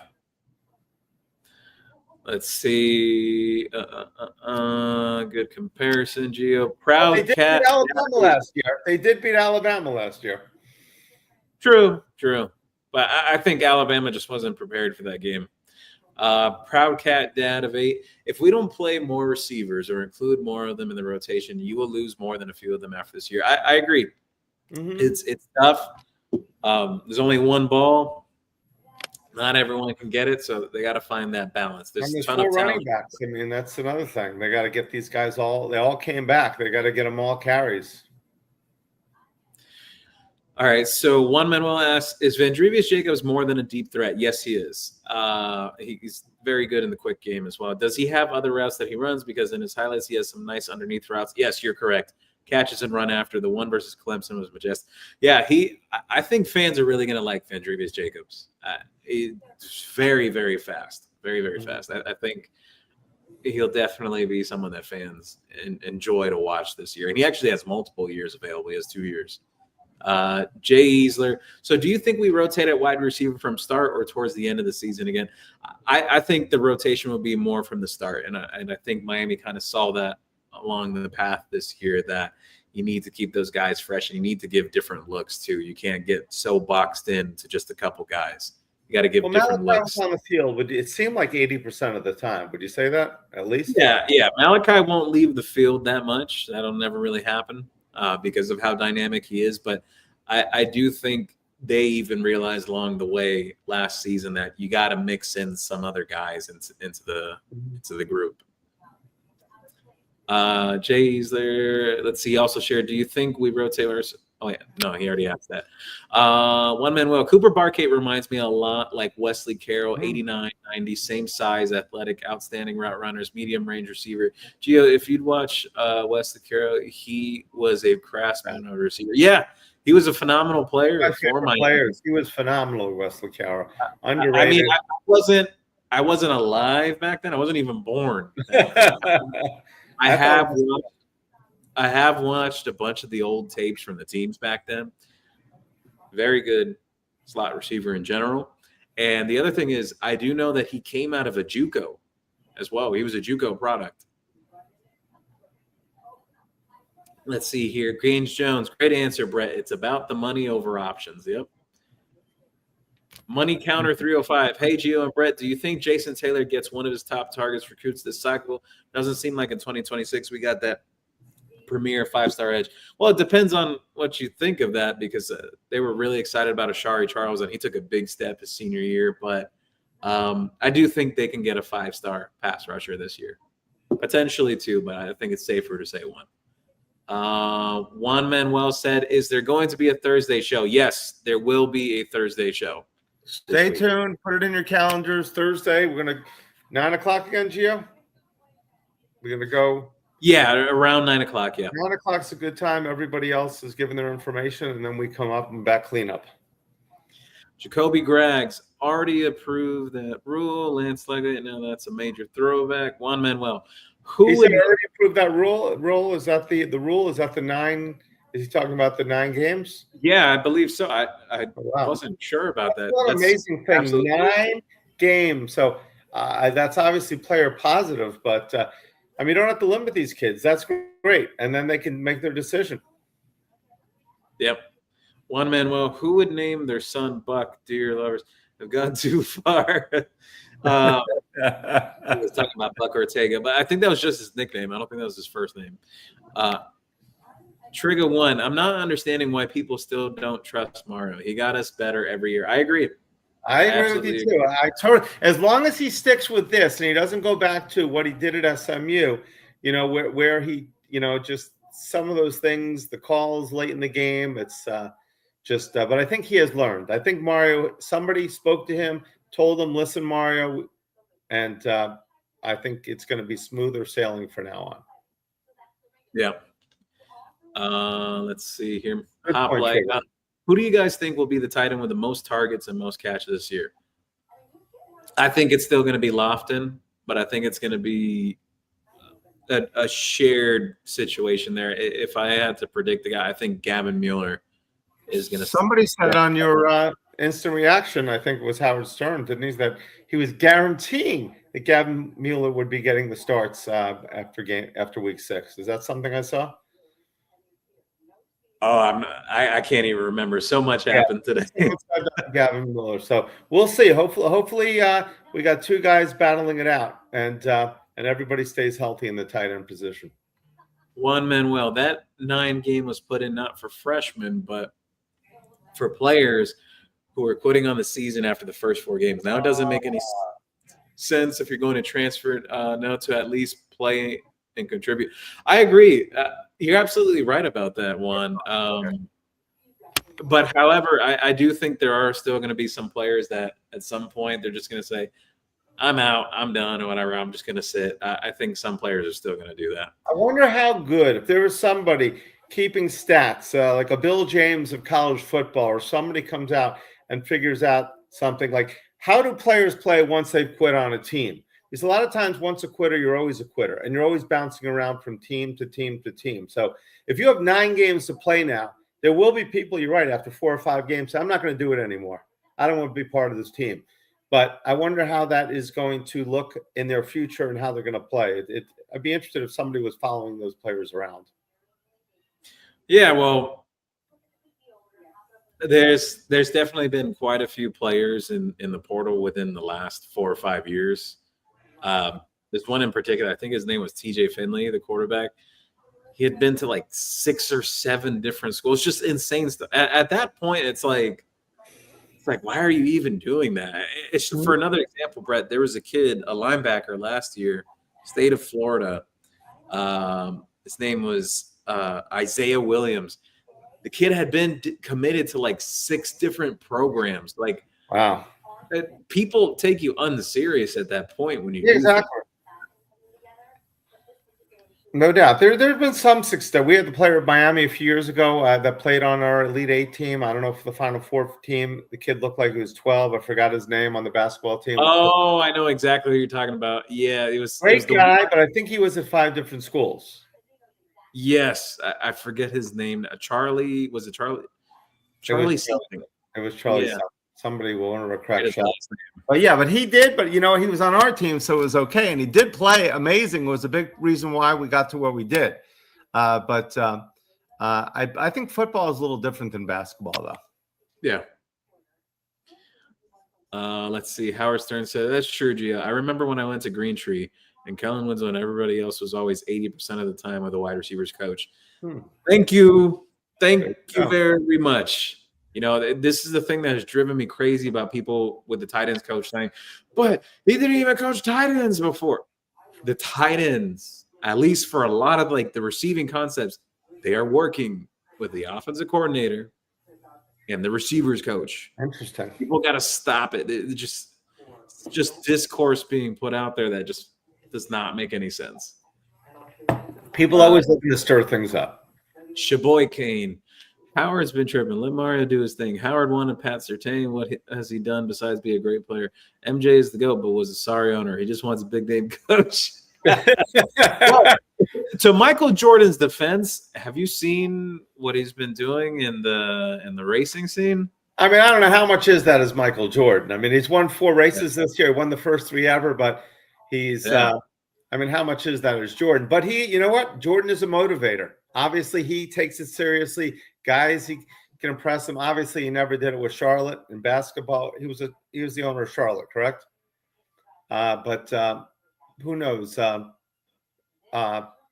With the racing team, he is doing phenomenal. That's an impressive stat. But I think he's more of the motivator. Yeah. Howard Stern said, I definitely wanted Pat Surtain. He would have been Jason Taylor 2.0.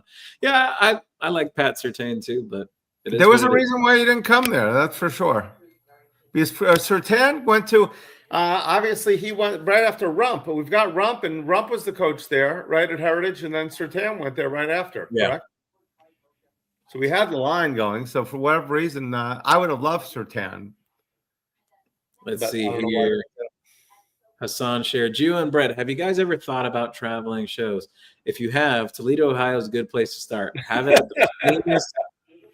at the famous Tony Pacos. Sign a bun, then go to the Mud Hens game opening day, April 7th. I think that would be fantastic. Holy Toledo. Let's see. Howard's one man. Hey, Howard Stern, you're late. Were you on Cuban time too, like Gio and Brett? What to make of Cantwell left tackle and this kid JJ Dunnigan Buzz? It's starting to get nauseous. Even Poyser says he is the fastest. Yeah, Zachariah Poyser shared that today too, that he thinks JJ Dunnigan might be the fastest player on the team. Really? Yeah, I think that's debatable because Vandrevius Jacobs and Vance Spafford, they could really get downfield in a hurry, but we'll see. Hassan, I got the tickets for you guys and hot dogs on me. You got the hot dogs. If they have the mustard, like the Goldens and maybe some sauerkraut, we're in. Yeah. Ronnie on the sticks. He asked this earlier. Thank you for stopping by the way, Ronnie. He said thoughts on Barcade today. I had mentioned them earlier. I think just looking at the timing here, I'm pretty sure that overlapped when you had asked that earlier.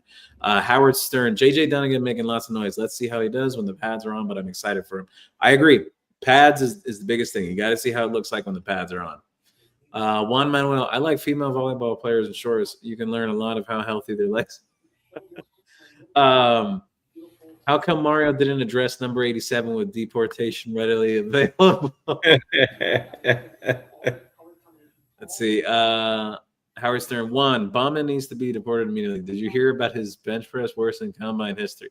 Yeah, he didn't have the best showing at Pro Day, but it is what it is. People got to move on. We're on to the next season now. Shaboy Kane, South Carolina. South Carolina offered the offensive tackle Big N. Ioma. Yes, that was the team. South Carolina that offered him the kid from. They were trying to get him to avoid visiting Miami, but he had told them that he wants to visit Miami. Yeah, because that's the place offensive linemen want to go, to South Carolina over Miami. With our three coaches. So we got an Indiana fan stopping by. O2 Gaming 367. Know who's your daddy material. That's Indiana. Is that the team that refused to go to the? Is that the team that the basketball school that refused to go to the NIT? Indiana, great season. We're not going to take anything away from that amazing season. But the one thing I noticed about Indiana fans on X, you guys are like, you won. You won. It's like you don't have to go ahead and tell us. Everybody knows you were an amazing team. Fernando Mendoza, the coach, great season. Congratulations. And may not happen again, but congratulations. You won, and you should be very happy about it. Miami will be back. Let's see. Howard Stern, the SMU loss was honestly the best thing that could happen to Mario. They got him out of his old ways. I agree. Totally. Juan Manuel said, "Is Josh Moore JoJo traded to?" No way.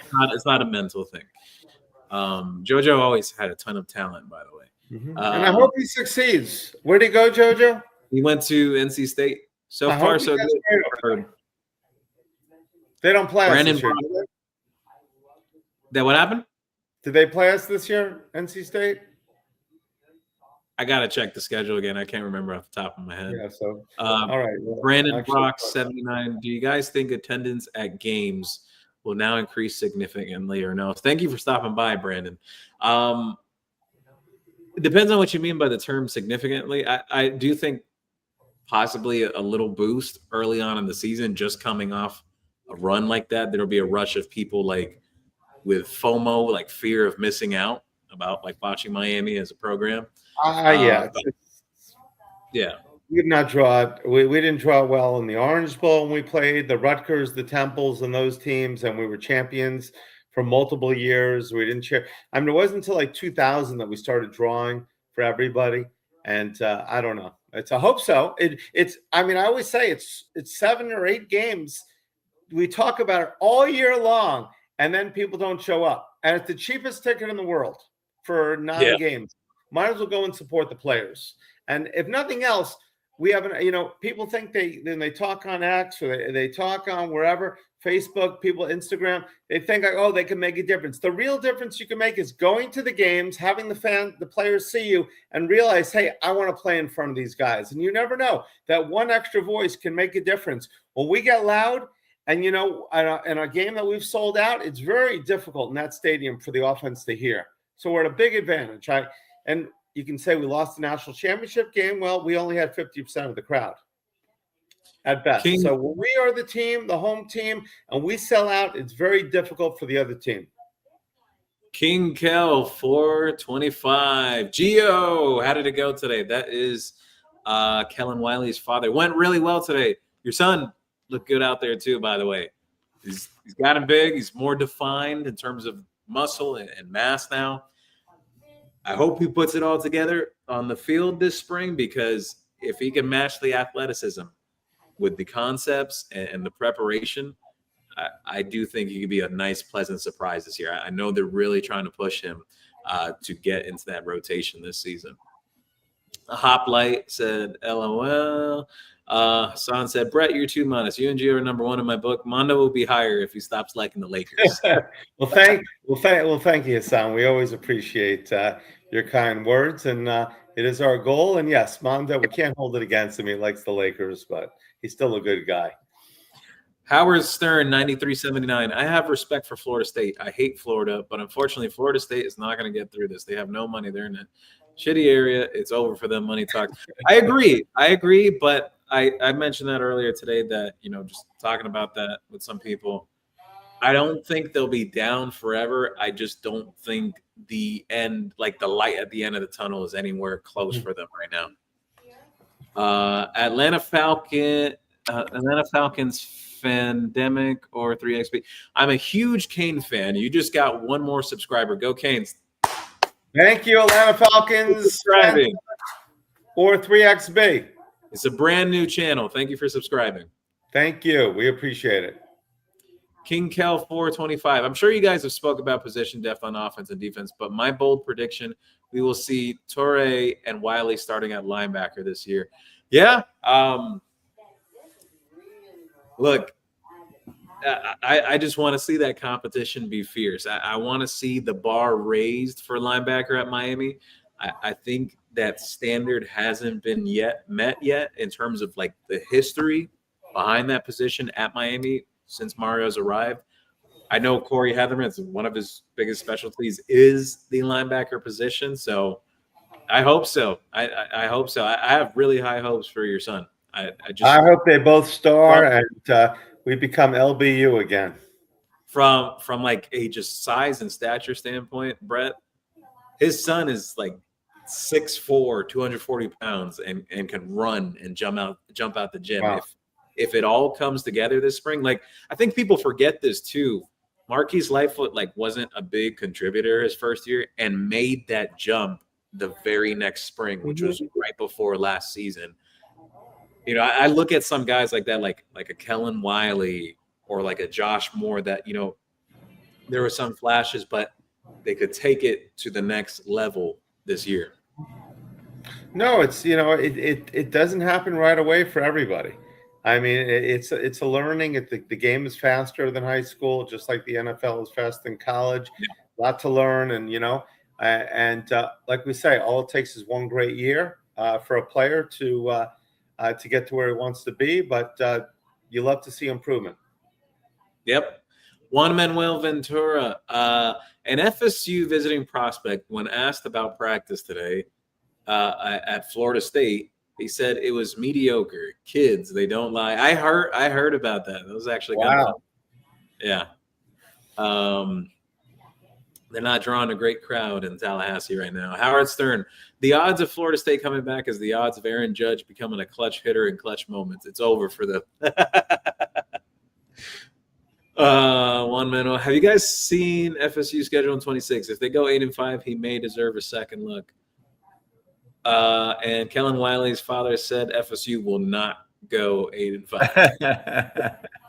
Canes Jones, Brett, Mario doesn't call plays. Yep, very true. Yes, I know he doesn't call plays, but the plays he could. Okay, I'm not going to go there. But the Georgia Tech, the SMU, he calls timeouts, and that was my biggest concern in that game was the timeout that was called. But you're right. But I am 100% on board with Mario right now. He changed, he did what he had to do, and you know what? All I want to do is win. But you're right, Kane Jones. Let's see here. Howard Stern. I said Wingo will be the starter after the week. King Kelly. Oh, Wingo, he said. I apologize. That's what it was. Yeah. He did Juan Manuel. Malachi Tony needs to not be on the field every offensive snap. Upshaw and Spafford can give him some rest, especially versus FAMU, Central Florida. Yeah, you give some snaps to some of the younger guys. I would like to see those guys. Hey, if we're up by 50, these guys can. He doesn't have to be on the field at all in the second half. Doesn't help his stats, but hopefully he'll pad the stats in the first half. Yeah. King Kel said, I'll check Gavin Miller out at the spring game. Yeah, I was impressed with him today. He wears number 87.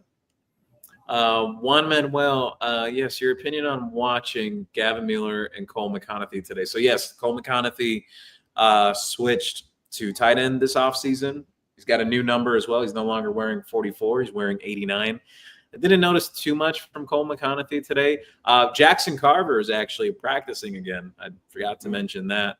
He's got like a light brace on or whatever, but it is encouraging to see him practicing again. Just my opinion on Mueller, though, very impressive. Canes Jones, agents signing bonuses, not thinking about the kid. Agreed. Moneybag 8, thank you for stopping by. How's the new weight room and IPF going? So it is on track for the date that they have shared. Went to a private event during the playoffs, a bunch of higher-ups that were there and guys within the development staff at Miami. And for the most part, they expect it to be done before fall camp opens. So will be a nice welcomed addition and change. There's definitely a lot of construction. Even when practice was going on, like when we were in there, you could hear all the construction going on outside. So they're hard at work right now. Juan Manuel said, how did Charles Brantley get an extra year and back at Michigan State? Yeah, Bell couldn't get an extra year. Well, Bell had to apply for the waiver, and then initially that was the plan that he was going to come back, and then it kind of changed as Miami went deeper and deeper into the playoffs. So just the plans kind of changed there. Juan Manuel, keep your kids away from Michelle Jordan. Howard Stern, I like all the South Florida recruiting. We're even hitting Key West now. Time to hit North Florida. I agree. The Orlando areas, Tampa, and everything. I agree. Eddie Delva, any news on Hayes, the linebacker that got into the off-field situation? I haven't heard anything specifically about it or whatever, but he's not currently on the team, and I don't really want to talk about the situation much anymore. It's really sad. Howard Stern shared, Gio, is it true that Mario finally listened to me and hired Venezuelans and Colombian women to be the recruiting hosts for all the players from now on? I can't confirm or deny that one. Manny shared here, what about Bobby Pruitt at linebacker? Thank you for stopping by, Manny. Hunk Dizzle on X. He's one of my group chats that I'm in. I didn't really see too much of Cam Pruitt today. The only thing I saw is that, yes, he's gotten bigger, like in the upper half. From what I understand, he's like within that 220s range now in hopes of playing more as outside linebacker. Last year, he was more like some pseudo like nickel, a little bit of safety here and there, everything. But I have heard that the expectation is more exclusively at linebacker now. He can cover, though, from what I've seen in the past. He's great cover ability, and I think he's got really good instincts as well, and more pop than people give him credit for as a tackler. So we'll see this spring. D Briz from X, thank you for stopping by, D Briz. He said, did you see Logan Nagel at all? Yes, I did. I saw Logan Nagel. He's wearing number 42. I believe it's number 42, actually. Hold on, wait. Great number. I have the roster right here, which is private, but they'll be posting it on the site. I can't share this with people yet. But, yeah, Logan Nagel is wearing 42. Saw him today. He's very big, actually, for a true freshman. I would say he's about like 6'5" or so. 280-something pounds. How many pounds? 280-something pounds, around that range. But yeah, but the only thing though, I'll be honest with you, D-Briz, like I mentioned earlier, couldn't see as much with the defensive line today. Saw more things like QBs, O-line, running back stuff, receivers, DBs, a little bit of linebacker, but defensive line was much further down the field. They were closer towards the weight room side of the IPF. Howard Stern said, "Is it true that Wesley ran a 4.75 at the pro day? That's not good." No, he ran faster than that. Wesley ran, I believe it was like a 4.58 or something like that, or 4.56 from what I heard. Hoplite, he said, that would be shocking. Extremely slow for a linebacker. I'm guessing it's not true, or was it on a single sprint, not repeat? Yeah, no, it's not true. I heard the numbers. Howard Stern, that's what I heard. Let's see what Gio says. Hassan shared. Gio, Caden Henderson finished visiting all the SEC schools with no commitment, so I believe we have a great shot with him. Yes, like I shared before, when it comes to Caden Henderson, I felt that those crystal balls that rolled in for Texas A&M a month ago were very premature. He wasn't anywhere close to making a decision. Came to visit Miami. Then you hear all the buzz now surrounding Miami. I still think there's a ways to go in that recruitment. It's going to stretch well into the summer, but I do like where Miami's positioned. I'm not ready to place a pick or anything, but they'll have a great shot at landing him. Hoplite 326. West ran a 4.63. That's from the Orlando Sentinel. Scott ran a 4.33. Wow. Yeah, some of the times are like all over the place in terms of the combine. It's just from different places and whatnot. There's nothing like too official. But I had heard that Wesley, he ran on one of his runs. It was like a 4.58 or 4.56, somewhere around there. Juan Manuel said, Elijah Lofton was at practice today. We didn't think he would be there. Yeah, no, he's there. He actually did pretty well. Jose Gonzalez, you're going to be the last comment of the night. Thank you for stopping by as well. A lot of new faces or returning faces from the old channel coming back tonight. Jose Gonzalez shared here, I'm predicting a rematch of last year's title game, but this time Miami blows Indiana out. I will take it, Jose Gonzalez. If Jose Gonzalez, remember Jose Gonzalez, if that is the case, if we beat Indiana in a rematch, he gets a $250 gift card. I don't think Indiana beat Indiana in a championship game. He gets a $250 gift card. Mark that down. Somebody keep notice of that. Okay. You like it? I like it. But my hot take, though, I don't think Indiana goes back to the national championship. I don't think their quarterback play is going to be as good as it was under Mendoza. That's just my opinion. Considering it was the Heisman Trophy and the number one pick he's going to be, it'll be very difficult to be as good as him. Yeah. Yeah. So with that said, thank you for everyone stopping by. I looked at the different streams and everything. Over 1,000 people stopped by late night. We absolutely appreciate it. People stopping by for a late night show. Make sure, again, subscribe to the new channel, www.youtube.com/CanesWear. Make sure to shop online at CanesWear.com or at the store if you're local, right here in Broward County, Dade County, wherever you're at, in Davie, Florida, at 2655 South University Drive. Brett, any closing? CanesWear Publishing. I'm sorry, you were going to say, Brett. The CanesWear Publishing. So download the app. Click on news. You can see all the latest articles. Gio will have some breaking news stories there as well. So keep an eye on that for your reading pleasure. You can check that out online or on the app. Just click news and you get it. So that's really a cool new feature as well. Sorry, I didn't mean to cut you off, Gio. Yeah, no problem at all. Kellen Wiley's father said, Brett, we need some Wiley Jr. shirts. Absolutely. If you want to reach out to me, send a message, or if sure thing, we'd like to go ahead and be in the Wiley Jr. business. So let me know what you're thinking and design and everything. We can definitely put something together. So Brett, Miami's most famous fan, aside from Danny Boy Kane, who good friend of Danny Boy Kane, by the way, is a really good guy. Juan Manuel shared here. He said, was Abella Danger at practice today scouting players for her treehouse? No. I can confirm she was not at practice today.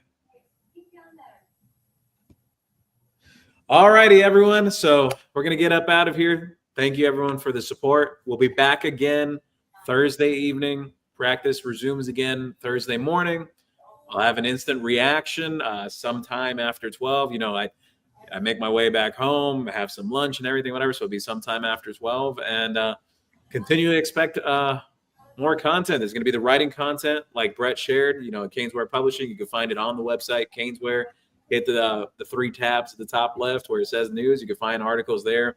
There's going to be a lot more content coming. We're ramping things up as we have launched these things. So thank you, everyone, for the support. We absolutely appreciate it. And most of all, go Canes. Go Canes.